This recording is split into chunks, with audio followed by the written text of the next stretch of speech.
When I was trying to come up with an intro for this episode, I felt like everything I could possibly say about virtual learning or the coronavirus has already been said by at least 10,000 different people.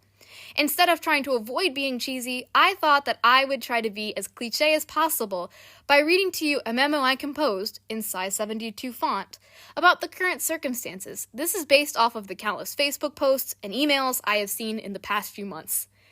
Just know I apologize in advance. Due to unforeseen events, too vague.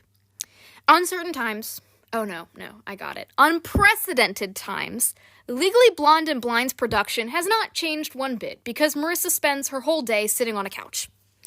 We, even though Legally Blonde and Blind is only created by one person, are here to support you during these stressful times. We know that Zoom fatigue is real, especially since you're staring in front of a computer screen that you probably can't even see because you have to sit at a normal distance. Instead, you can close your eyes and escape for approximately 25 minutes while listening to this podcast.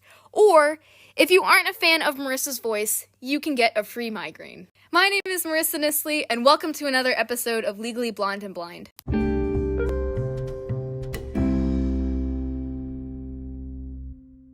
Welcome back to another episode of Legally Blonde and Blind. I hope you all had a great holiday season and are enjoying your new year so far. I have plenty of Legally Blonde and Blind content planned for 2021, so needless to say, I am very excited. Now, as many of you know, the reason I started this podcast was because my last few months of high school and my first semester of college were entirely online, and I wanted to do something besides sit on my couch all day.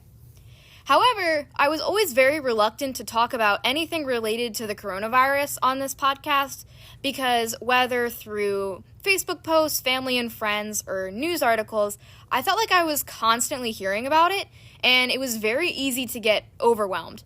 However, I realized at the end of my fall semester that it was very important to talk about virtual learning for blind and visually impaired students because we're an often forgotten about group, especially when parents, educators, and students are trying to adjust to this crazy new normal. In fact, when I was doing research for this episode, I often found that most of the websites and articles about virtual learning for blind and visually impaired students were targeted towards parents and educators, not the students themselves.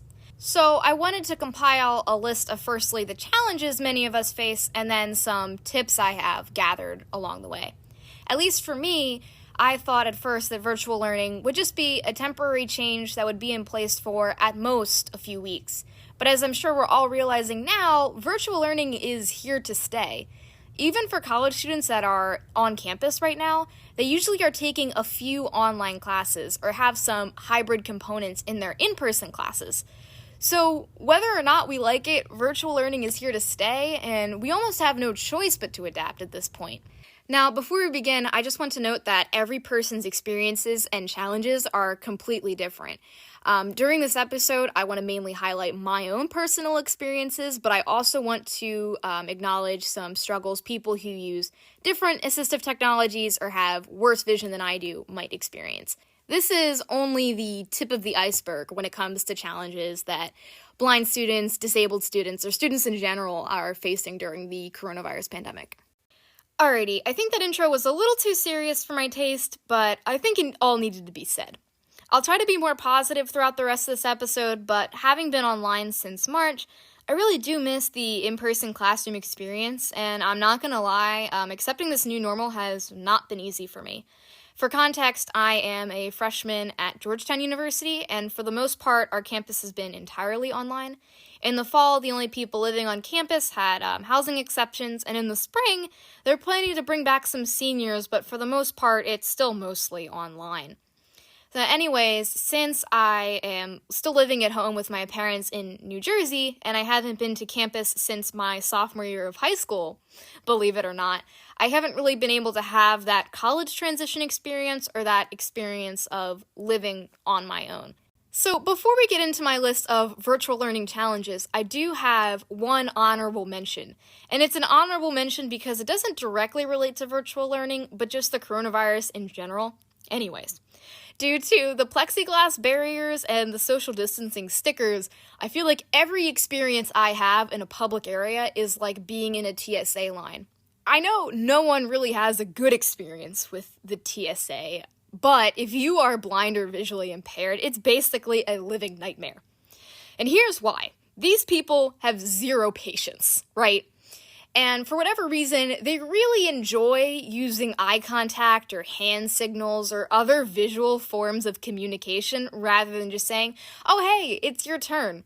I forget what airport I was at, but one time I got yelled at by a TSA agent because I was over the line. And mind you, the carpet we were standing on was dark green and the line was black. So I couldn't see it at all. Anyways, the moral of this story is that if you're at a shop, right, and you see somebody stepping over the 6 feet marker lines, there's a good chance that they're just being a jerk and not considerate of keeping their distance, but there's also a chance that they're blind and just can't see it. Enough of me ranting about my bad experiences at airports and stores. Let's get into the actual list I made. If you're blind and you're thinking to yourself, "Ugh, tell me about it," I'm sorry, but I wanted to make a comprehensive list because I know not all of my listeners have a visual impairment. And even if you do, there might be something I bring up that you haven't personally encountered. The first issue is website accessibility. Now, I don't use a screen reader, so I'll only briefly talk about this, but essentially, screen readers convert text on websites or documents into synthesized speech or refreshable braille so that blind people can navigate on a computer.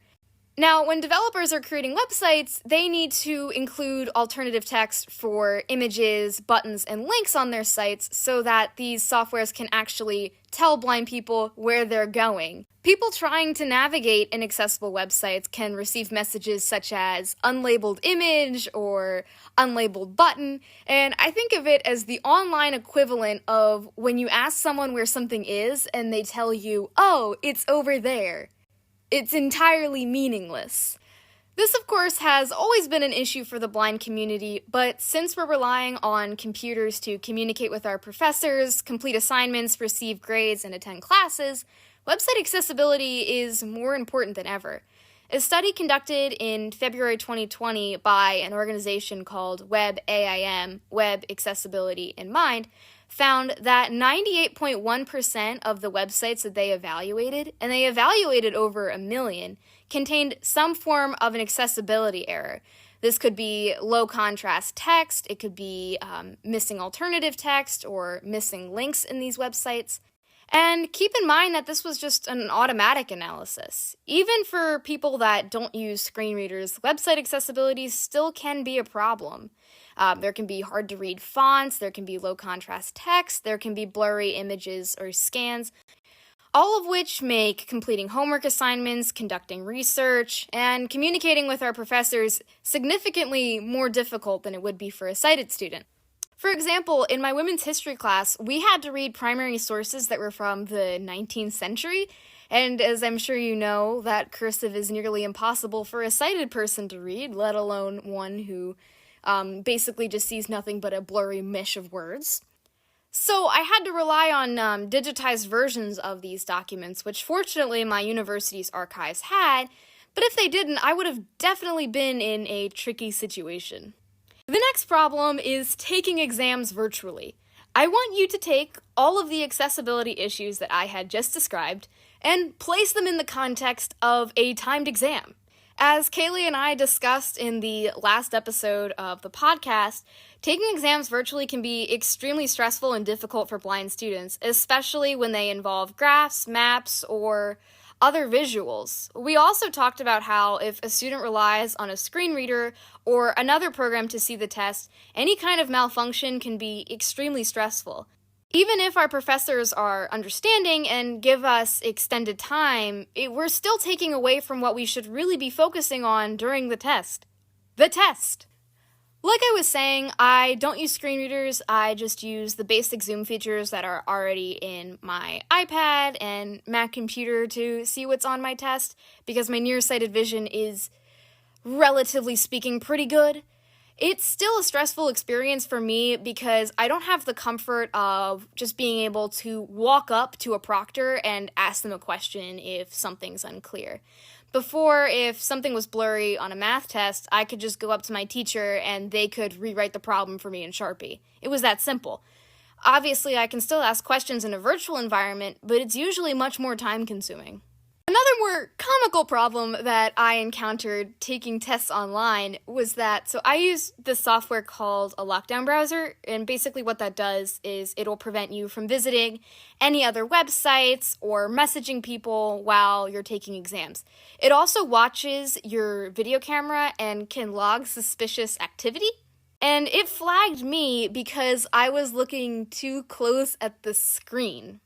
Now, of course, this wasn't that much of a problem because my professor had seen me in class before and knew that I just had to look that close at things to see, but it still can lead to some awkward conversations, especially if your professor isn't aware that you have to look 2 inches away from your screen to see things.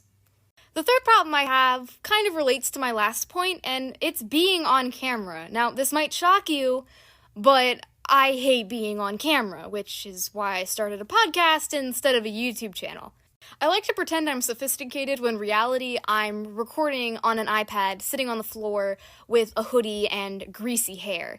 A Zoom classroom is pretty much like 30 plus people staring directly at your face at once. In person, you have people to your side, behind you, in front of you. In Zoom, everyone's looking you straight in the eye. When you have more difficulty than a sighted person seeing if there's something in your teeth, or if your hair is sticking up, or if there's an undesirable item in the background like a pile of clothing, preparing for class can feel more like a photo shoot, and it's a pretty superficial point, but it still takes away from what you should really be focusing on, which is your class, of course.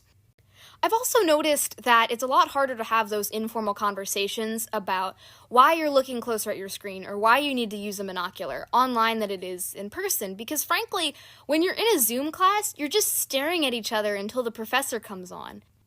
My fourth issue is a lack of access to services and mobility training.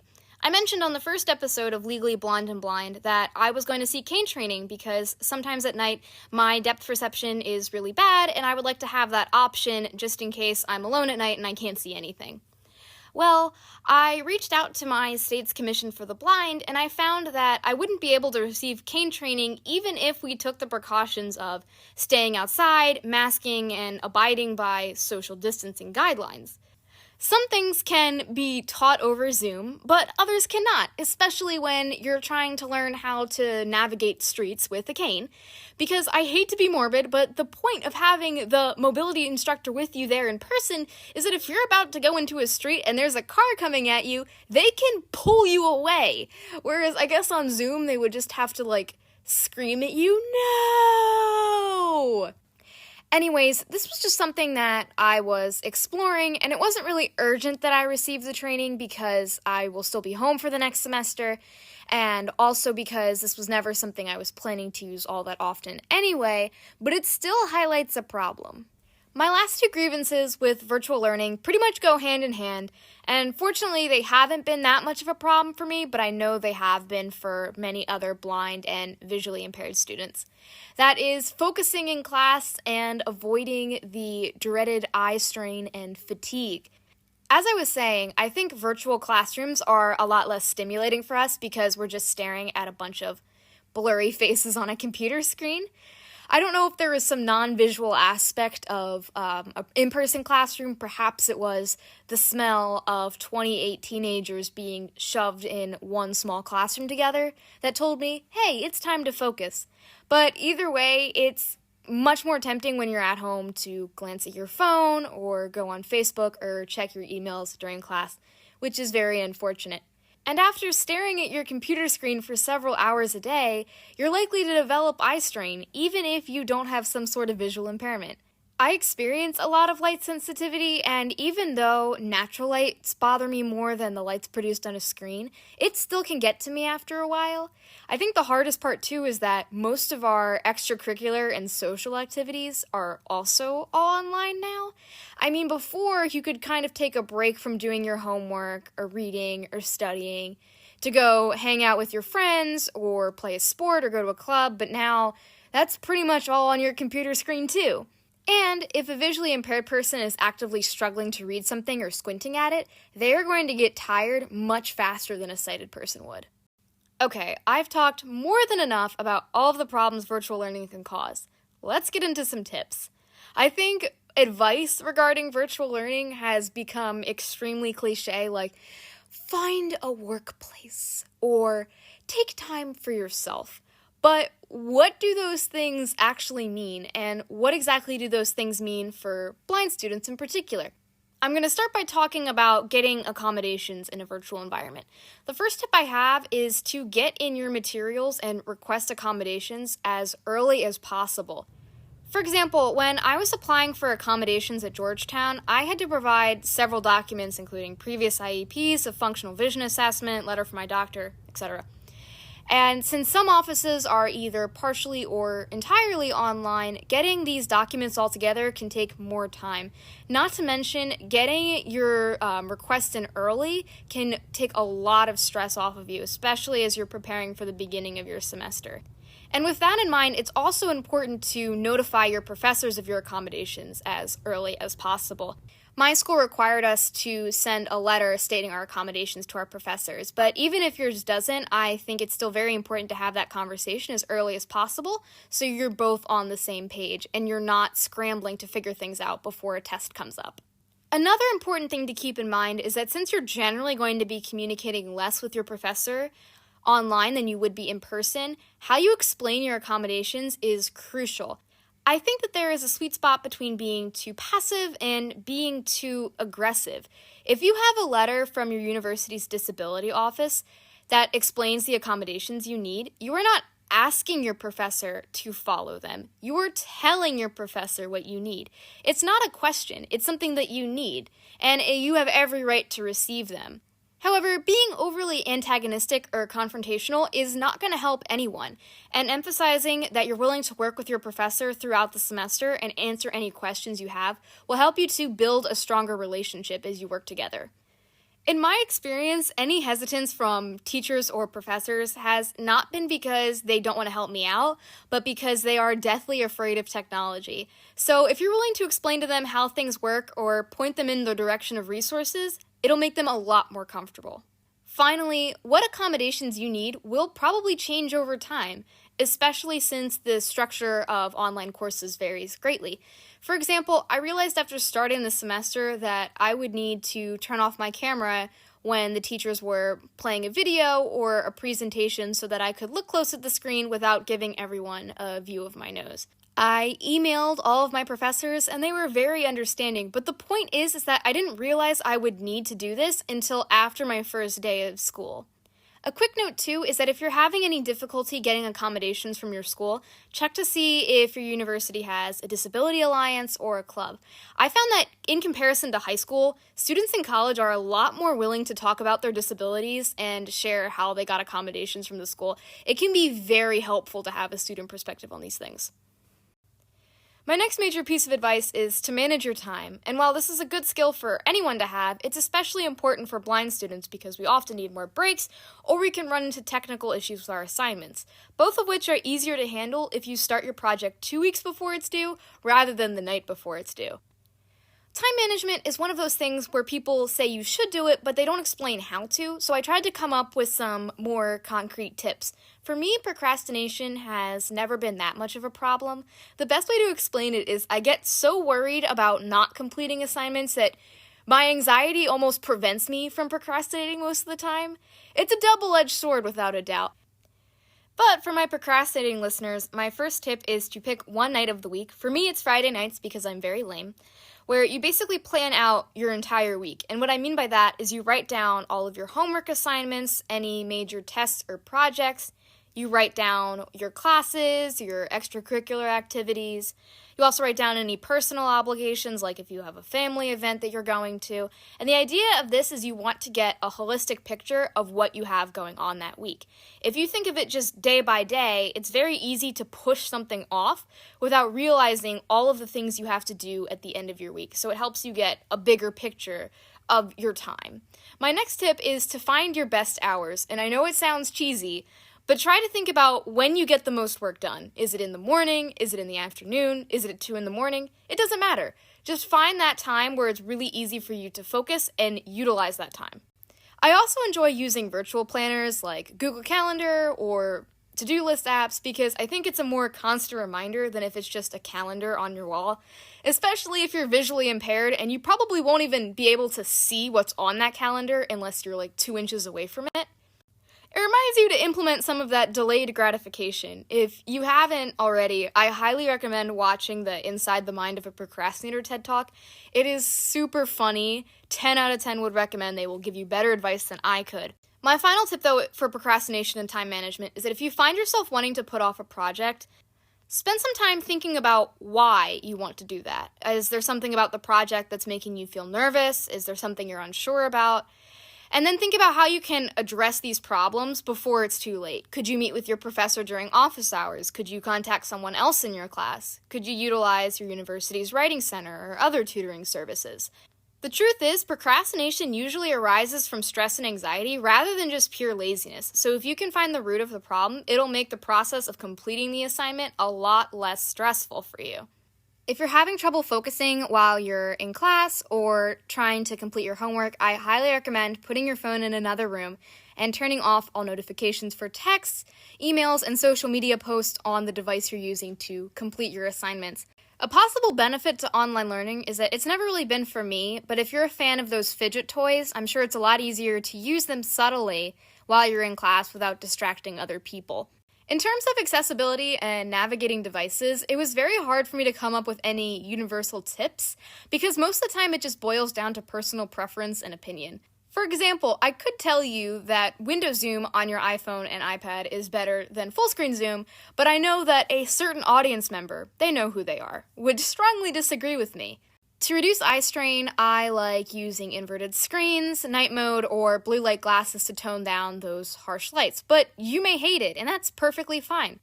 The best advice I can give you is to experiment with different apps or technologies and be open to the fact that the accommodations you need may change over time. Also remember that you are the most qualified person to determine what you need and what works best for you. One of the best examples of this I can think of is that people often say that writing something down by hand will help you remember it more than typing something on a laptop. But for me, it's a lot easier to see and get notes down quickly if I'm typing as opposed to writing. So that just works better for me. That doesn't mean that laptops are universally better than handwritten notes. It's just what works for me. Another example is concerns over extensive screen time. I actually recently participated in an online study for my psychology course where I had to record my screen time each day. And it was several hours, and it made me feel very guilty at first, but I remembered that, hey, it's a lot easier for me to free read an ebook than it is for me to read a printed book. If that means I have another hour or two of screen time than I otherwise would, that's perfectly fine. Lastly, this is definitely advice I need to apply more in my own life, but self-care is a necessary part of your routine. I want to make a whole episode about this eventually, so I'll only touch on it briefly, but self-care is not a luxury, it's not you being lazy, it's a necessity. One of my favorite ways to practice self-care during the pandemic is I like having phone conversations. I think online social gatherings can be very extravagant as a means of compensation, like a karaoke night, or a murder mystery night, or a trivia night. But sometimes what I'm really desiring is just a simple and natural conversation. I think listeners who know me more closely are once again going to be like, Marissa, why don't you internalize this advice more? But I think everyone needs to hear it from another person at some point. We are living through a global pandemic. It's very easy to forget that because it feels so normal now. But these times are, as everyone and their mother says, extremely stressful. I think that there is a lot of toxic hyperproductivity surrounding stay-at-home students because it's perceived as easier to take online classes than to take in-person classes. I personally put a lot of pressure on myself to do those, what were they called? It was the Chloe Ting month-long ab workouts. And then I also felt a lot of pressure to go to as many club meetings as humanly possible because I was quote-unquote just at home anyways. I felt like any time that I was reading, watching TV, or spending time with my friends was a waste of time, when in reality it was the rest and relaxation I needed to thrive as a student, especially, mind you, during a global pandemic. One of the best pieces of advice that I've ever received is that if you're feeling less energetic or passionate or motivated because of the pandemic, accept that. Getting mad at yourself or feeling guilty about it is not going to help you find a potential solution. Most people aren't operating at 100% right now. That isn't saying that you shouldn't try your best, it's just acknowledging the reality that we're currently in right now. If you don't want to go to a Zoom bonding event, if you want to take one less class than you normally would, or if you want to turn off the news for a day and not pay attention to it, all of those things are completely valid. At a time where I've felt more drained, lonely, and disconnected than I probably ever have before, taking time for myself and doing things that I love has been crucial for me. As I said before, this podcast has been one of the ways I've practiced self-care the last few months. It's a way for me to get across a message that I really care about while also having fun writing, recording, editing, and coming up with plenty of blind jokes for you all. Thank you for tuning in to another episode of Legally Blonde and Blind. I hope you could take something away from this episode. If you'd like to stay up to date, you can follow Legally Blonde and Blind's Facebook page or my Instagram at legallybb_. You also can follow the Twitter account, which I just created, that has the same username at legallybb_. If you by chance got a migraine from this episode, fear not, for my thoughts will be condensed into 280 characters on this Twitter account. Once again, thank you for listening, and I hope to see you soon.